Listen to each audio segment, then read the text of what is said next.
जय भीम, जय समाजवाद।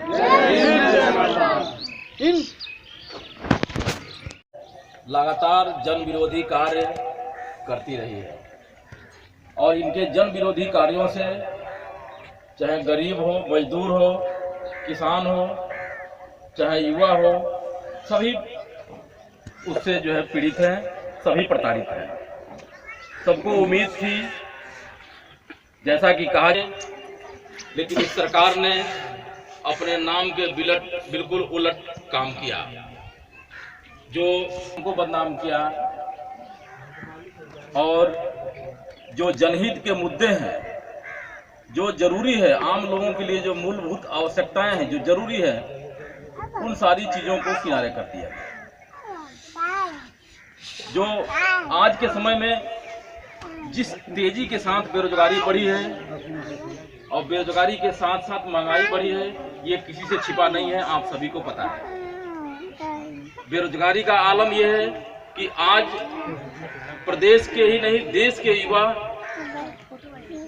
लाखों की संख्या में बेरोजगार हुए हैं और उनके अंदर भटकाव है, उनके अंदर दिशाहीनता है। वो ये नहीं समझ पा रहे हैं कि जिन्होंने कहा कि हम प्रति वर्ष 2 करोड़ नौकरी देंगे, वो नौकरियां कहाँ गई। और इसके उलट ये सरकार जो भी सार्वजनिक क्षेत्र के उपक्रम है, अर्थात जो भी सरकारी विभाग हैं, उन विभागों को प्राइवेट हाथों में बेचना शुरू कर दिया। साथियों, आज 2022 में होने वाले उत्तर प्रदेश के विधानसभा चुनाव, यह चुनाव करो। नाम, परिचय और आज कहाँ पर कार्यक्रम किया जा रहा है, आपका इस कार्यक्रम का क्या उद्देश्य रहा और आज के कार्यक्रम में क्या खास आवाज ग्रामीणों ने उठाई है? देखिए, ये जो हमारा लार ब्लॉक है, यानी विकासखंड लार के अंतर्गत पकड़ी ग्राम में आज हमारा ये चौपाल आयोजित हुआ और इस चौपाल में हमने सरकार की जो जन विरोधी नीतियां हैं, उस चौपाल में आम जो ग्रामीण हमारी जो जनता है, जो हमारे मतदाता हैं, उनके सामने हमने रखा। और विशेष रूप से आज तो एक सबसे महत्वपूर्ण बात ये हो गई कि सरकार द्वारा उदासीनता के बाद भी तमाम जो समस्याएं बनी हुई हैं, उसको वो तो अपने जगह पर हैं, लेकिन यहाँ की जनता ने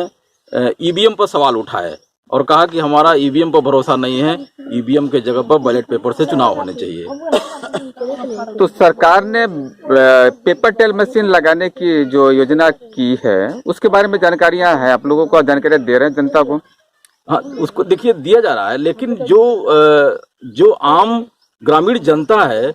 उसके मन में ये बात बहुत अच्छी तरह से घर कर गई है कि ईवीएम से हमारे साथ धोखा हो रहा है। हम ईवीएम में जब वोट डालते हैं तो किसी और पार्टी को चली जाती है और उसमें जो रूलिंग पार्टी है, जो सत्ता में आसीन पार्टी है, वो उनके द्वारा ये सब धोखाधड़ी किया जा रहा है। हमारा अमूल्य मत किसी और को चला जा रहा है, जबकि हम जिस पार्टी के समर्थक हैं, जिन्हें हम वोट दे रहे हैं, उसका उन्हें लाभ नहीं मिल रहा है और हमारे जो उम्मीदवार हैं वो हार जा रहे हैं। अच्छा, तो ये जो नई मशीन अभी लाई जा रही है, क्या इस पर भी जनता का कुछ शक है, शंका है क्या? हाँ, जी, शक है, बिल्कुल शक है। इसलिए कि जनता को पता ही नहीं है ना, सरकार तो बताए तो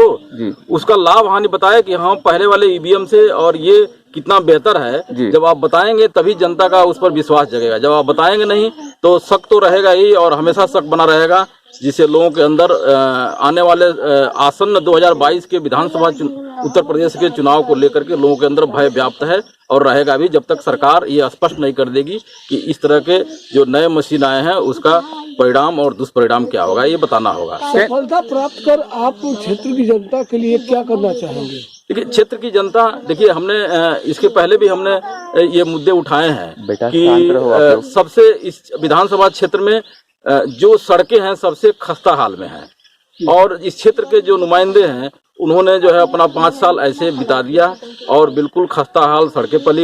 हुई हैं और न स्वास्थ्य की कोई सुविधाएं हैं, यानी कोई प्राथमिक स्वास्थ्य केंद्र भी नहीं बना। यहाँ तक कि शिक्षा की अगर बात की जाए तो यहाँ पर न कोई राजकीय ITI है, न राजकीय पॉलिटेक्निक है सरकार की तरफ से, या